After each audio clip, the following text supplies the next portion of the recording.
Tiago, Drew? Tiago, I know you love this one. Who do you have tonight? Who don't you have? So Drew is not playing. Jeremy is questionable. He wasn't feeling good this morning coming here. So, yeah, the rest is the same.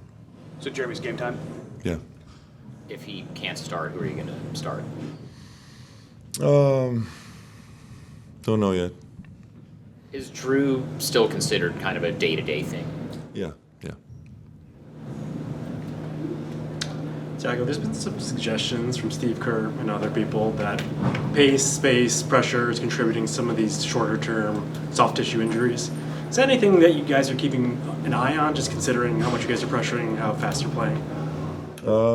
Yes, for sure. That's why we wanted to sub quick, get guys out, and play the way we want to play. But it's definitely tricky. I mean, some of them are because of that. Some of them are, just injuries itself that happens. There's teams that play slow that are getting also those same injuries. So it's not just that. Usually, historically in the NBA, that 10, 15 first games are always like guys having those little muscle injuries where people are adapting again to compete. Of course, after a long summer and just getting used to that competition and put their bodies through that effort. So it's kind of like normal, to be honest. Outside of personnel, what's been different for you guys defensively, where you guys haven't been able to force as many turnovers and get out in the open court as much? Well, we don't have the same personnel, basically. You need those, long arms and athletic guys, and we miss Tease and Blake and you name it now, Drew. So it's not the same. You need a personnel. You need guys that have that instinct to touch, and steal a ball. So it's just part of it. We gotta adapt a little bit, and we will. Got to find ways to win basketball games, just like everybody else in this league. You guys seen all the guys that are out lately, so the team that adapt the better to all those situations are the teams that do well in the end. So that's what we got to do. What are some of the ways that you can adapt with when you're a little bit more limited to personnel? If you want to play with pace, when you want to play aggressive, but you don't necessarily have the guys that enable you to do that, what are some of the things that you can move around the margins to try to improve that? Well, there's sort of things that you can do, how to protect your paint and how aggressive you want to be, or even just have confidence on your bench guys and playing their minutes, because they're going to bring you some energy. They're going to also, is a different level of talent, but they can also still play fast. They still can pressure the ball. They still can, disrupt some offenses. So you just got to be confident. We have, 18 guys for a reason, or 17. So this is a team, and we got to try to take the best out of it. Tiago, do you have an idea of when Scoot will be able to rejoin in practice or anything like that? Has there been any developments with him? Joe, I wish I could tell, but I don't know. I mean, I saw him shooting the other day, doing some drills, but I guess we're going to have more information soon.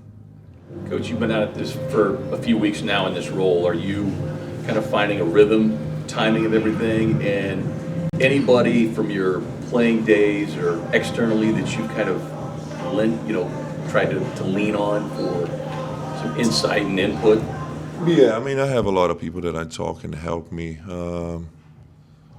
But also, you asked me how I'm feeling right now and my routine and all that. Yeah, I think I'm more comfortable. The beginning, of course, was, everything that happened, and way more comfortable doing everything I do on a daily basis. Of course, the games are very up and down, and you can go crazy sometimes, but you got to maintain, right? Like, never too high, never too low. It's cliche, but it's true. If not, you go insane. But try to be positive, try to help them, try to teach them every day how to get better, how to create a winning culture, and they are hard at themselves too. So it's a great group. I'm happy with the group that I have, and we are getting better every day. How do you view this aspect of the job, dealing with the media? Because I think a lot of people don't realize that the head coach is, kind of like the head of the company and the face. It is. I think I had that a little bit last year in Paris, but I really had to face that, but not as much as here, right? Like it was once, maybe 2-3 times a week. Now you got, way more here, which is part of the game. I mean, when I retired, actually, I worked for the media in the Olympics, Rio 2016.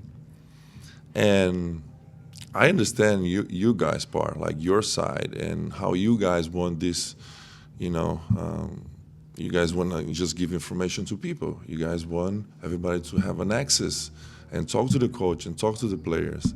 And when I was on your guys' side, I felt it. And it's like, sometimes it's not easy to get information out of them. I just face it as a professional as I can be and tell everything that I can tell you guys. And there's days that I am more emotional. There's days that, I'm tired. There's days that I'm sad, and it's normal, like everybody else. It's just a job, and but I gotta lead these guys and try to take the best out of them. So I understand you guys' side, and you guys probably understand me.